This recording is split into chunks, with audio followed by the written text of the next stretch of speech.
अस्सलामुअलैकुम नाज़रीन, क्लूश उस्मान के वॉल्यूम 152 के पार्ट 3 में खुशामदीद। एपिसोड के शुरुआत में हम देखते हैं कि जंगल में उरहान ने घोड़े की जगह मंगोल कमांडर को घोड़ा गाड़ी के साथ बांधा होता है और साथ साथ उरहान उस पर घोड़े बरसा रहा होता है। फिर कहता है, मैं अब तुमसे अच्छे से पूछ रहा हूँ कमांडर, तुम सोना इमरान तेगन के पास ले जाओगे, हम ये जानते हैं, लेकिन अतरानोस हमारे मुहासरे में है, तुम उसे वहाँ से नहीं ले जा सकते, बताओ फिर इमरान तेगन से कहाँ मिलते। तो कमांडर कहता है, तुमने अजीम उल जैतो खान के कहर का मजा नहीं चखा, लेकिन वक्त आ गया है कि हम भेड़ों की तरह तुम्हें ज़बाह करेंगे। ये सुनकर उरहान उस पर कोड़े बरसाता ही चला जाता है। काफी देर मार खाने के बाद आखिरकार मंगोल कमांडर बोल पड़ता है, कल करादेर के मुकाम पर इमरान तेगन के सिपाही हमसे सोना लेते। यह सुनकर उरहान उसे दबोचते हुए कहता है, मुझे कैसे पता चलेगा कि तुम जो कह रहे हो वो सच है कमांडर। तो कमांडर कहता है, पैगाम में लिखा हुआ है। ये सुनते साथ ही उरहान उसके कपड़ों से फरमान निकाल कर पड़ता है और खुश होते हुए कहता है, यह सच कह रहा है, खोल दो इसे और जाने दो। सिपाही मंगोल कमांडर को खोल देते हैं। वो पीछे देखता है और फिर भाग पड़ता है। उरहान उस पर तीर तानते हुए कहता है,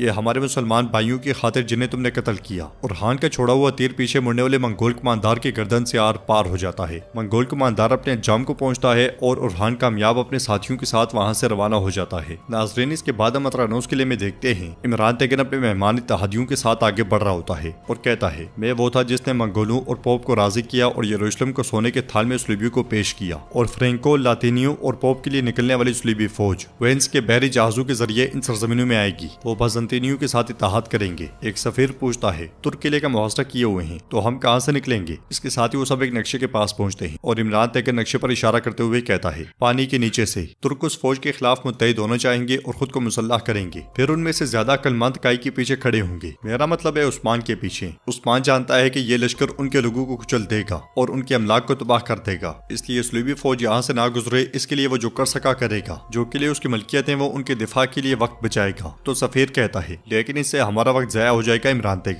तेगन कहता है, नहीं, मैं इसकी इजाजत नहीं दूंगा। मैं पहले ही यूनटू के साथ जाऊंगा और उसकी दिफाई लाइन कायम करने से पहले ही उसे तबाह कर दूंगा। यानी शहर के बाद हम कोनिया में हेडक्वार्टर कायम करेंगे। हमारी फौज तुर्कों को मारकर कोनिया में दाखिल हो जाएगी। फिर हम इकट्ठे जाएंगे और कुछ पर कब्जा करेंगे। मैं इन जमीनों का वाहिद हुक्मरान बनूंगा। अब चले खाने की तरफ चलते हैं, आप बहुत दूर से आए हैं और बहुत भूखे होंगे। ये कहते साथ ही वो सब आगे बढ़ जाते हैं। इधर यानी शहर में उस्मान साहब भी खवातीन और सिपाहियों के साथ मंसूबा तरतीब दे रहे होते हैं। महमद और गोंजा भी वहाँ मौजूद होते हैं। मंसूबा तरतीब देते हुए उस्मान साहब कहते हैं, क्या ये हर किसी के जाने की जगह है जो यहाँ से सलीबियों को गुजरने दें? नहीं, हम इसकी हरगिज इजाजत नहीं देंगे। हमारे बहादुर एक फौज के तौर पर आगे नहीं बढ़ेंगे, वो सरदारों के मातहत होंगे। अब से सिपाही हिकमत अमली से काम करेंगे। और खान कहता है, हुजूर मेरा ख्याल है कि हमें एक गिरोह को पानी में भेजना चाहिए, क्योंकि सलीबी जहाजों के जरिए आने की कोशिश करेंगे। फिर जेरकुताई कहता है, ये वाज़ेह है कि इमरान तेगन हमें तबाह करने के लिए सलीबियों को इस्तेमाल करना चाहता है। बाला खातून कहती है, वो हमें कुचल कर कोनिया की तरफ बढ़ना चाहते हैं। फिर मनून खातून कहती है, मालूम है कि उन्होंने इससे पहले कुस्तुनतुनिया में अपने दीन के लोगों के साथ क्या किया था, कौन जानता है कि वो हमारे साथ क्या करेंगे। तो उस्मान साहब कहते हैं, इमरान तेगन सिर्फ हमारी जमीनों को अपने हाथ में नहीं करना चाहता, बल्कि वो सरहदी बाजार से शुरू होकर कोताहिया की गहराइयों तक फैली हुई जमीनों पर कब्जा करना चाहता है। और इस वजह से बताए महमद साहब के सलीबियों को रोकने के लिए क्या करने की जरूरत है। तो महमद कहता है, इसके लिए बहुत बहादुरी और हथियार दरकार है। मैं वही कहता हूँ जो आप सुनना चाहते हैं उस्मान साहब, हमें मुत्तहिद होकर एक साथ हरकत करनी चाहिए। इस पर उस्मान साहब कहते हैं, शुक्रिया महमद, शुक्रिया, तुम हमें अच्छी तरह से जानने लग गए हो। जान लो कि मैं चाहता हूँ कि तुम और तुम्हारे बाबा मेरे पीछे मेरा साथ दें। जवाबन महमद कहता है, मेरे बाबा जुनूब में लड़ रहे हैं, इसलिए मैं उनसे सिपाही नहीं मांग सकता।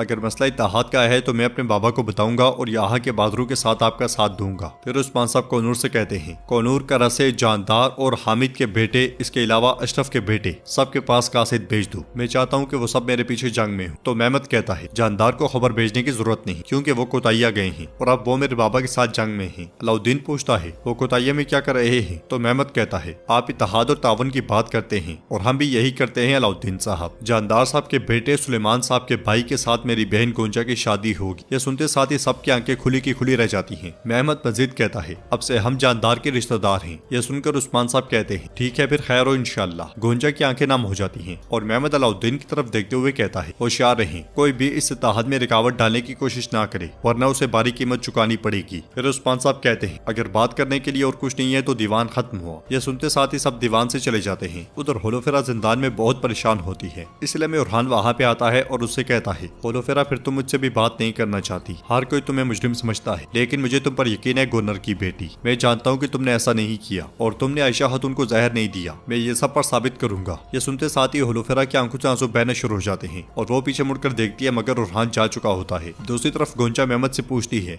बाबा मुझसे पूछे बगैर ये कैसे कर सकते हैं भाई, बताओ वो ये कैसे कर सकते हैं। तो मेहमद पूछता है वो तुमसे क्या पूछे गोंचा, माँ और बाबा दोनों राजी हैं, तुम भी राजी होगी। तो गोंचा गुस्से से कहती है माँ और बाबा ने शादी नहीं करनी, मैंने करनी है। जवाबन मेहमद कहता है हमारी रियासत के लिए तुम्हें करना होगा। फिर खड़े होकर कहता है अगर तुम्हारा दिमाग अब भी अलाउद्दीन के साथ लगा हुआ है तो उसे दोबारा कभी नहीं देख पाओगे, वरना पता है क्या होगा, अब से तुम्हारी मंगनी हो गई है। इसी दौरान फातिमा इजाजत लेकर वहां दाखिल होती है और गोंचा से कहती है बाला माँ तुम्हें बुला रही है, आयशा खातून के इलाज के लिए जरूरत है। यह सुनते साथ ही गोंचा उसके साथ बाहर आती है तो कुछ फासले पर अलाउद्दीन खड़ा होता है और फातिमा आगे बढ़ जाती है। गोंचा डरते हुए कहती है अलाउद्दीन अगर मेरे भाई ने हमें देखा तो अलाउद्दीन उसकी बात काटते हुए कहता है अपने भाई को छोड़ो, ये शादी की बात कहाँ से आ गई गोंचा, जब से मैंने ये सुना है मैंने अपने आप को मुश्किल से रोका हुआ है, क्या तुम ये जानती थी। जवाबन गोंचा कहती है नहीं मैं नहीं जानती थी, मेरा दिमाग उलझा हुआ है, मेरे बाबा मेरे साथ ऐसा कैसे कर सकते हैं। इस पर अलाउद्दीन कहता है जहन को उलझाने की जरूरत नहीं, हम जो करने वाले हैं वो वाज़ेह है। गोंचा पूछती है क्या है, तो अलाउद्दीन कहता है हम शादी करेंगे। यह सुनकर गोंचा पूछती है क्या तुम्हें एहसास है कि तुम क्या कह रही हो, क्या तुम जानते भी हो कि इसका क्या मतलब है। अलाउद्दीन इसका मतलब है जंग,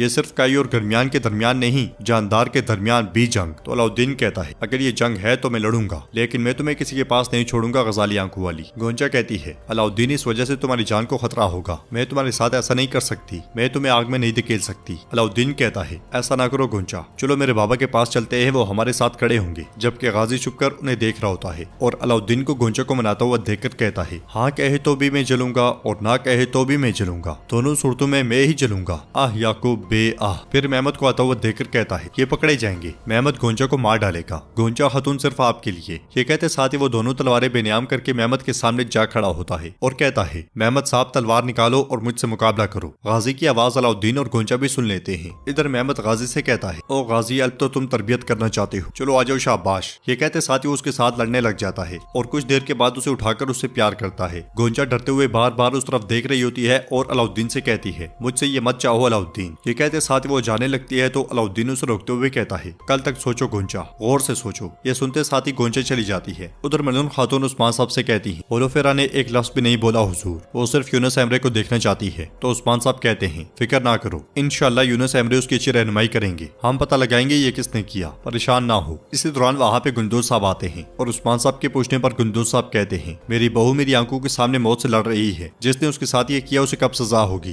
तो मनून खातून कहती है हम इस मामले की तहकीकात कर रहे हैं गुंदोज साहब और जल्द अज जल्द पता चल जाएगा कि ये किसने किया इंशाल्लाह। तो गुंदोज साहब कहते हैं क्या ये आपके बेटे की आशिक होलोफेरा नहीं थी जिसने ये किया मलून खातून, या किसी से आप डरते हो। तो उस्मान साहब गुस्से से कहते हैं होशियार गुंदोज साहब क्या अब तक हम किसी से डरे हैं, बताए हमें ये किस किस्म के अल्फाज हैं, हम सच को सामने लाने और इंसाफ दिलाने की कोशिश कर रहे हैं। तो सरदार गुंदोज कहता है मुझे आपके इंसाफ पर भरोसा है उस्मान साहब, मेरे सरदार और मेरा कबीला मुंतजिर है कि आप क्या कहेंगे, लेकिन अगर इसके बरक्स होता है तो वाजन बिगड़ जाता है और इंसाफ नहीं मिलता। ये कहते साथ ही सरदार गुंदोज खामोश हो जाते हैं। तो उस्मान साहब कहते हैं खामोश क्यों हो गए, बोले गुंदोज साहब बात मुकम्मल करें, बोले आप। तो सरदार गुंदोज कहते हैं फिर मैं इत्तेहाद और ताउन नहीं कर सकूंगा और मैं यहाँ से चला जाऊंगा उस्मान साहब। तो उस्मान साहब कहते हैं कल अदालत लगेगी और होलोफेरा पर मुकदमा चलाया जाएगा, अगर वो कसूरवार है तो उसे सजा मिलेगी, फिक्र ना करें मलून, तुम्हारे पास कल तक का वक्त है। तो नाज़रीन इसके साथ ही एपिसोड भी इख्तिताम पजीर होती है। अगर आपको वीडियो पसंद आए तो वीडियो को लाइक करें, चैनल को सब्सक्राइब करें और बेल आइकॉन पर लाजमी से क्लिक कर दें। इंशाल्लाह मिलते हैं नेक्स्ट वीडियो में, तब तक के लिए रखें अपना और अपनों का बहुत ज्यादा ख्याल। अल्लाह निगहबान।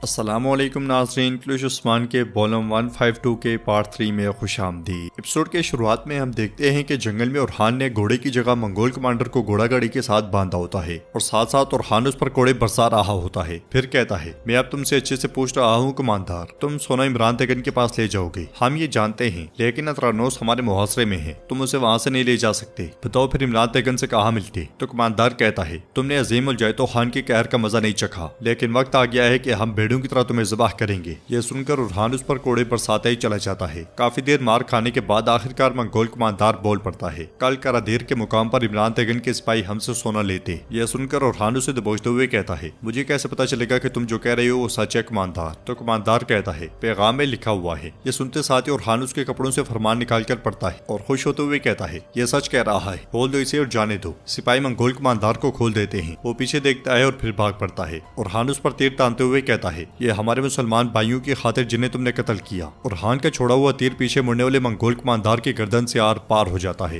मंगोल कमांडर अपने अंजाम को पहुंचता है और उरहान कामयाब अपने साथियों के साथ वहां से रवाना हो जाता है। नाजरीन, इसके बाद हम अतरानोस किले में देखते हैं इमरान तेगन अपने मेहमान इत्तेहादियों के साथ आगे बढ़ रहा होता है और कहता है, मैं वो था जिसने मंगोलों और पोप को राजी किया और यरूशलेम को सोने के थाल में सलीबियों को पेश किया।